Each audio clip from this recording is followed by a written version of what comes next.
할렐루야. 오늘도 주님 안에서 평안하시고 성령 충만하시기를 주님의 이름으로 축복을 드립니다. 여러분들은 도움을 주기만 하는 사람입니까? 아니면 도움을 받기만 하는 사람입니까? 아니면 둘 다입니까? 우리는 한쪽으로 치우치는 사람들이 없어요. 한쪽으로 쏠리는 사람들을 향하여 극단적인 사람이라 이렇게 불려지는데요. 하나님은 우리를 지으셨을 때 도와주기도 하고 도움을 받기도 하도록 이렇게 지으셨다라는 것을 먼저 기억해 주시기 바랍니다. 우리가 하나님의 모습과 그 모양대로 지음을 받을 때는 서로 돕고 나누고 베풀 뿐만 아니라 받는 것도 중요하다라는 것이죠. 이것이 잘 균형을 이루는 것이 필요합니다. 그런데 사탄은 내가 저 사람보다 가진 것도 없고 배운 것도 없고 할 줄 아는 것이 없도록 비교하도록 만들어서 나 자신을 형편없고 쓸모없는 사람으로 자꾸 인정하고 받아들이도록 부추깁니다. 그런데 여러분, 이게 사실인가요? 아니잖아요.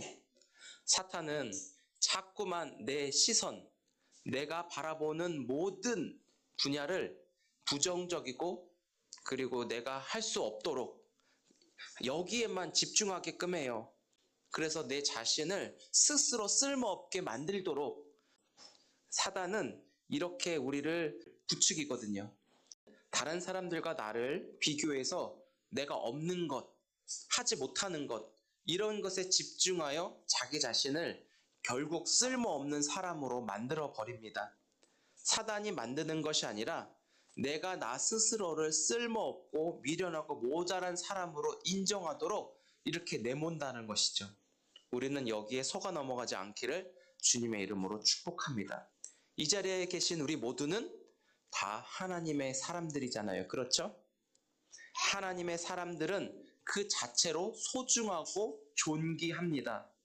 그리고 하나님이 있는 모습 그대로를 사랑하십니다. 우리는 그 사랑을 받은 자로 살아가고 있습니다.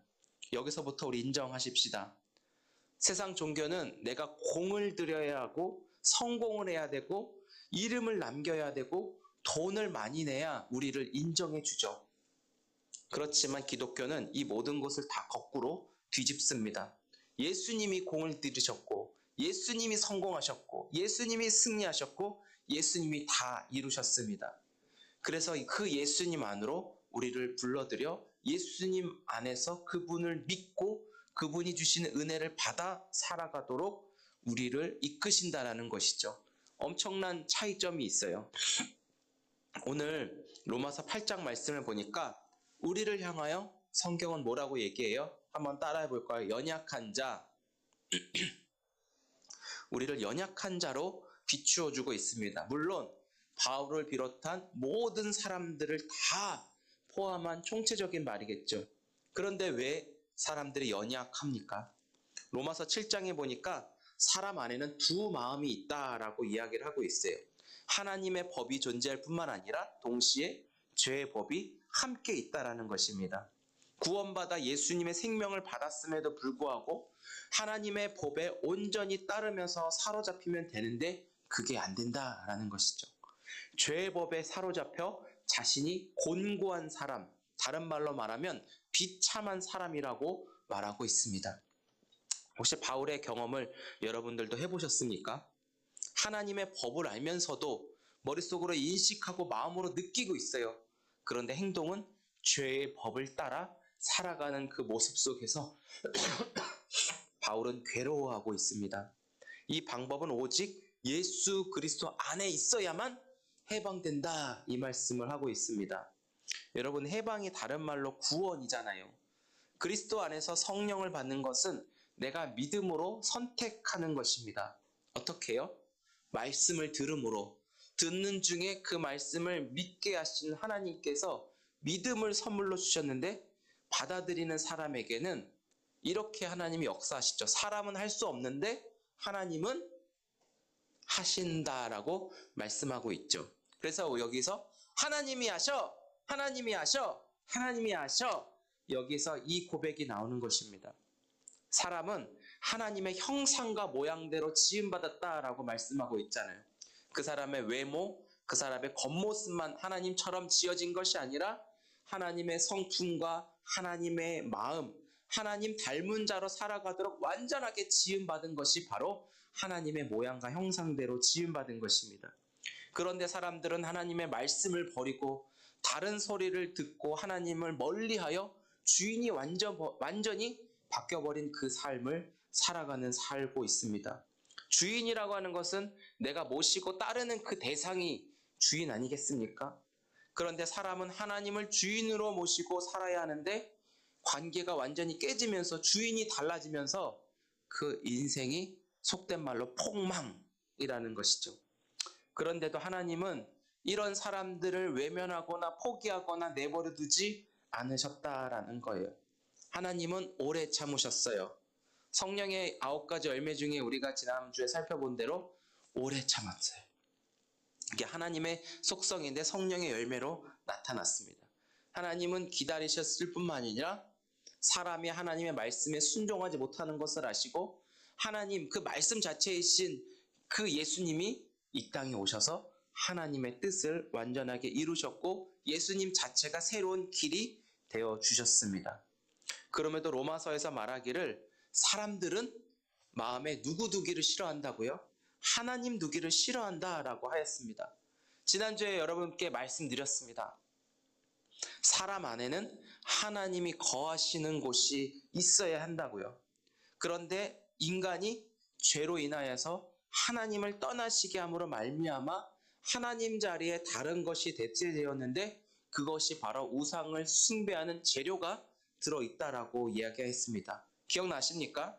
반드시 하나님의 자리는 하나님만이 거하셔야 한다라고 말씀하고 있습니다. 지금도 우리가 하나님 말씀 순종하는 것을 원하고 바라고 구하고 있는지 여쭤보고 싶습니다. 주님, 내가 주님 말씀대로 순종하면서 주님의 뜻을 이루며 살고 싶습니다. 이렇게 기도하시는 분 계시나요? 다 내가 잘되고 이 땅에서 부귀영화 누리며 편안하고 안정된 삶이 목적이 되어 우리는 대부분 기도하지 않습니까? 이것보다 더 값지고 귀하고 안정적인 것은 따라해 볼 거예요. 예수님 그 자체입니다. 예수님으로 인하여서 나의 목적과 내 계획을 성취하는 도구로 예수님이 쓰여져서는 안 되고요.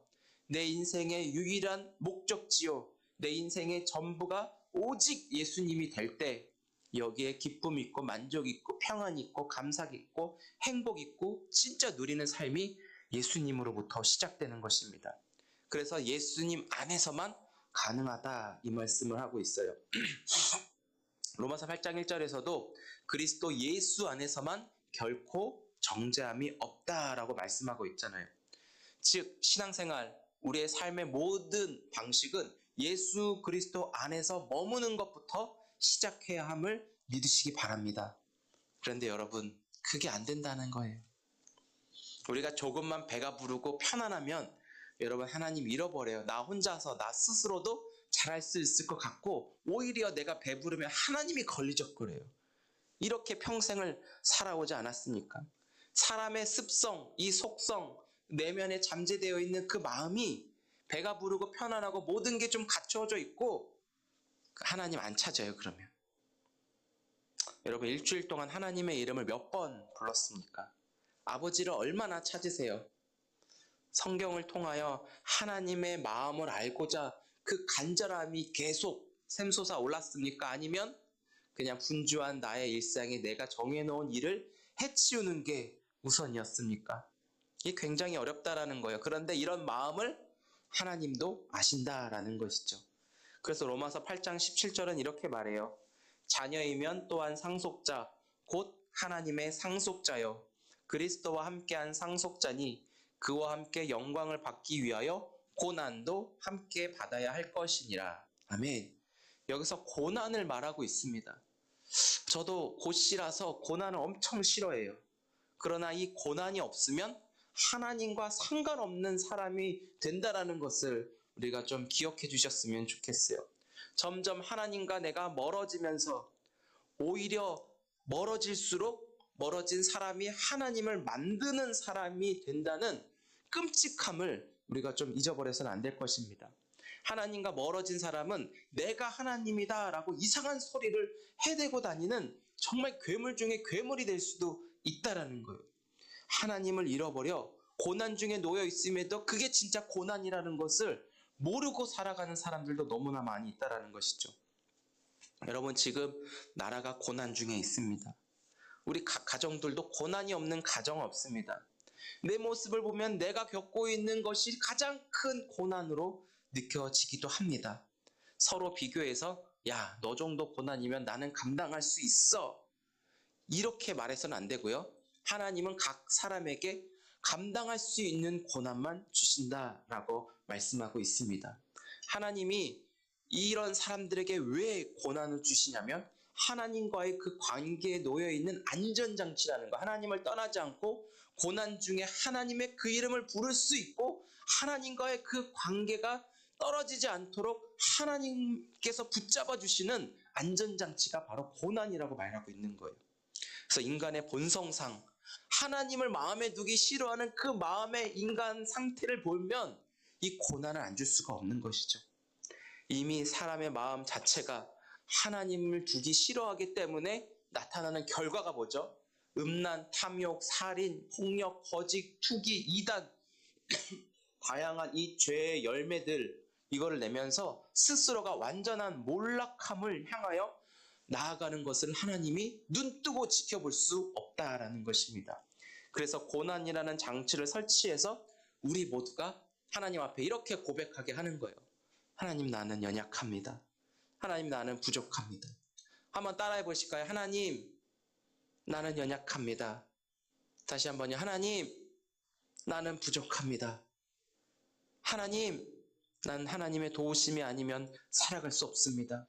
이렇게 고백하며 하나님과의 그 관계를 계속 이어가며 그 관계를 누리며 살아가는 것이 우리가 이 땅에 살아갈 수 있는 유일한 힘이라는 것을 여러분 믿으시기 바랍니다. 내가 연약하고 부족함을 인정하는 순간 그때부터 하나님이 일하시기 시작하는 것이죠. 사람의 상상으로는 감당할 수 없는 일이 하나님이 일하심부터 시작이 되는 것입니다. 우리는 여기에 기대를 하고 우리는 하나님의 일하심을 믿으며 살아가는 것입니다. 우리가 일상을 살면서 열심을 다하고 노력하는데요, 하나님과 함께하지 않으면, 하나님의 손이 내 일상에, 내 노력에 보여지지 않으면 결국 공든 탑이 무너지는 효과를 불러일으킬 수 있습니다. 반드시 하나님의 손이 거쳐야 무너지지 않는 작품으로 계속 유지할 수 있게 되는데요. 하나님은 저와 여러분들이 어떤 상황과 환경과 처지와 형편 속에서도 넘어지지 않고 하나님의 자녀 그 자체로 귀중히 여기고 소중히 여김을 받도록 이 땅에서 하나님의 나라를 먼저 누리고 나눌 수 있는 사람으로 계속 만들어가고 계신다는 것을 꼭 기억해 주시기 바랍니다. 내가 연약하고 부족하고 아무것도 없는 상태라 할지라도 괜찮아요. 지금 눈앞에 몇 명 앉아있지 않아도 앉아있는 여러분 한 분 한 분 귀하다는 거예요. 왜요? 이제 이 부족하고 비어있는 곳에 하나님이 채우시고 하나님이 일하시고 하나님이 당신의 말씀을 성취하시기 때문입니다. 우리는 그 하나님이 기대되는 거지 많은 인원들이 기대되는 게 아니라는 거예요. 이걸 기대하고 이 말씀을 붙잡아 내 안에 계신 성령께서 우리 안에 도우시는 분으로 함께 하심이 보여지고 믿어지고 내가 붙잡을 수 있을 때 진정한 누림이 시작되는 것입니다. 여러분, 고난 중에 하나님을 찾아 성령께서 고난으로 인하여서 내가 극단적인 생각 그리고 부정적이고 내 힘으로 내 스스로 해결하려고 하다가 더 안 좋은 결과들을 맺어질 수 있는 행동들을 할 때가 많이 있는데요. 성령께서 우리 안에서 도우심으로 인해 내가 고난 중에 있다 할지라도 생명과 평안을 누리도록 우리의 생각을 계속 주께서 일궈내 가신다라는 거예요. 그게 성령께서 우리 안에 도우신다라는 것이죠. 내 생각을 하나님의 약속으로 향할 수 있도록 도우시고 내 마음이 현실과 상관없이 주님이 계심으로 인하여 말할 수 없는 기쁨과 평안과 감사와 그 즐거움이 주님으로부터 채워지도록 성령께서 도와주신다라는 거예요. 그래서 이 고난 중에 하나님을 찾을 때 부어주시는 그 은혜를 여러분 다 누리시기를 주 이름으로 축복합니다. 우리 손잡는 교회가 이 자리에 들어온 지 1년하고 보름이 지났습니다. 이 교회가 세워지기까지 많은 분들의 도움이 있었습니다. 정말 많은 분들이 도와주셨고 지금도 이 교회를 생각하고 이 교회를 생각하시는 분들은 지금도 많이 도와주십니다. 우리는 이 은혜를 절대 잊어서는 안 되겠죠. 하지만 도우시는 분들의 그 마음속에 성령께서 움직여주시지 않았다면 아깝다고 생각하지, 이렇게 교회가 세워지도록 그들의 가지고 있는 전부를 내어드리겠습니까? 성령께서 그들의 마음을 움직여주시고 하나의 교회가 온전하게 세워져 선을 이루어가도록 성령께서 도우시니 가능한 일 아니겠습니까? 그분이 순종했기 때문에 이런 아름다운 교회가 세워져 가고 있다는 것이 우리 눈으로 보여지고 있습니다. 순종은 이런 능력을 나타내고요. 교회를 세워가며 영혼을 구원하는 놀라운 일의 시작이 또한 순종이기도 합니다. 그래서 내가 연약한 것이 오히려 성령 하나님이 내 안에서 일하기 시작하심을 여러분 기대하시기 바랍니다.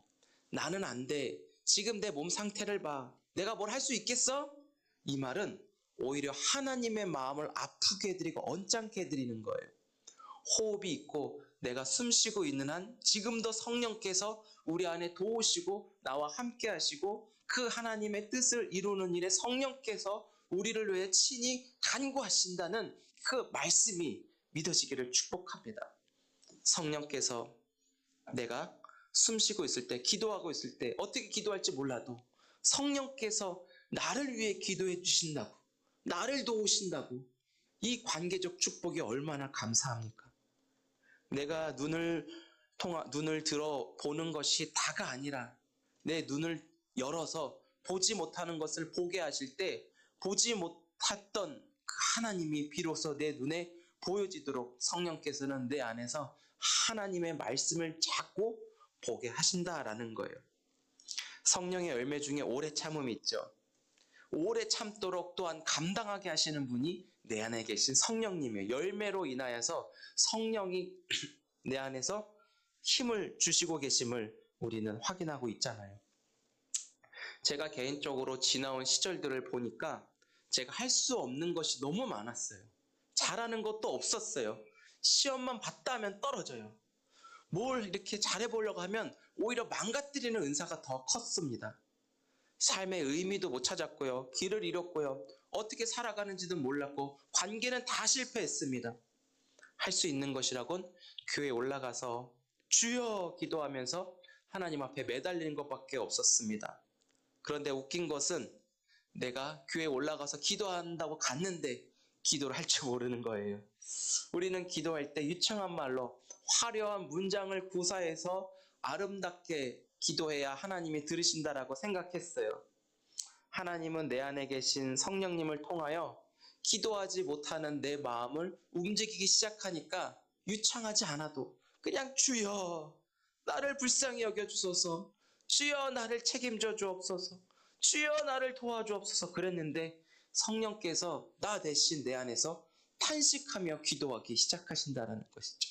그 말씀이 실제로 경험되어지면 하나님을 놓지 못하고 오히려 내 것을 포기하고 일하시는 하나님을 붙잡는 은혜가 있다라는 것입니다. 여러분, 내 처지, 형편, 상황, 환경 이런 것과 상관없어요. 내 안에 계신 성령은 모든 것을 다 초월하시는 분이십니다. 내 자체가 내 것이 아니라 나도 하나님의 소유물이요, 내가 하나님의 자녀와 하나님의 백성이니까 나를 통하여 하나님의 뜻이 이루어지도록 내 가진 실력, 내가 가지고 있는 재산, 내가 가지고 있는 모든 것이 어떻게 보면 무의미하게 하나님이 만드시기도 해요. 그럴 때 하나님은 내가 할 거니까, 하나님은 내가 할 거니까 나만 믿기만 하고 나만 따라와, 오히려 하나님과의 이 관계에 집중하게 하시는 게 바로 성령의 탄식 가운데 성령께서 말할 수 없는 그 탄식으로 우리 안에 기도하여 하나님께 집중하도록 도우신다라는 것이죠. 여러분, 이게 얼마나 큰 은혜인지 몰라요. 우리가 또 일터에 나가고 삶의 자리에서 얼마나 두렵고 무섭고 괴롭고 아프고 이런 것들이 너무나 자주 보여요.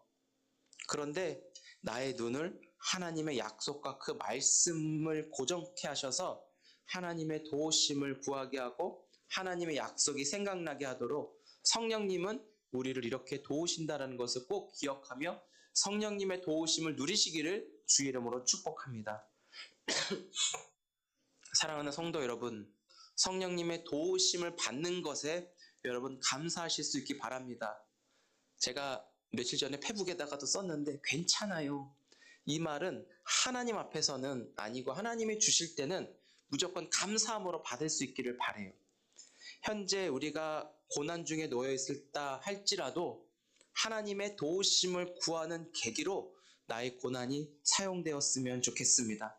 내 처지와 형편이 어렵고 힘들다고 내가 불행하고 좌절과 절망으로 우리의 생각이 향하지 않도록 성령님은 우리를 하나님만을 바라보도록 해서 우리 안에서 말할 수 없는 탄식으로 기도하고 계신다라는 거예요. 성령께서 우리 안에서 교회와 가정, 직장, 자녀와 더 나아가서 주님의 뜻이 이루어지도록 기도하고 계십니다.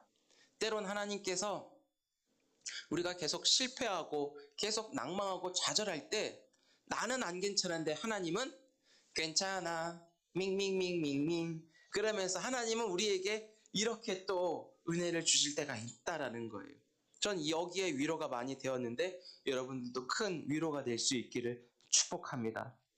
우리가 인정하지 않으니까 내 눈에 보여있는 형편이 나아지지 않으니까 하나도 해결된 것처럼 안 보이니까 우리가 말씀을 믿지 못하고 오히려 주님을 거슬리고 주님을 더 멀리하는 습성이 있는데요. 여러분 한 번에 되는 것도 있지만 한 번에 안 될 때도 있어요. 한 번에 그렇게 내가 원하는 대로 그렇게 해결이 된다면 그 해결되는 것으로 인해서 하나님을 떠나버릴 수가 있기 때문에 하나님이 어떤 분인가 알지도 못한 채 내가 처해 있는 문제 해결만을 위해서 그것으로 인해 하나님을 떠나버리고 오히려 하나님을 더 멀리하게 할 수도 있다라는 것이죠. 여러분 그래서 하나님은 한 번에 하실 수도 있지만 한 번에 하지 않는 그런 부분이 더 많다라는 것입니다. 우리가 혹시라도 주님을 멀리하고 주님이 경험되지 않았다고 해서 우리가 주님 앞에 회개하면서 내가 더 주님을 알아가고 싶은 그런 마음들이 더 많이 솟구쳐 올라오기를 바랍니다. 한 주간 우리가 살아가실 때 나의 연약함을 인정하십시다. 성령께서 말할 수 없는 탄식으로 내 안에서 기도하시도록 주여 나를 불쌍히 여겨주소서 기도하며 하나님의 도우심을 내가 받는 자로 주님이 나를 보실 때 불쌍히 여겨지는 그 마음이 주님 안에 일어날 때 그게 바로 대박이라는 것입니다.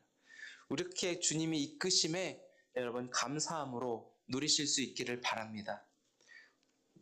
제가 사진을 준비했는데 이 사진이 오늘 화면이 망가져서 보여드리지 못해요.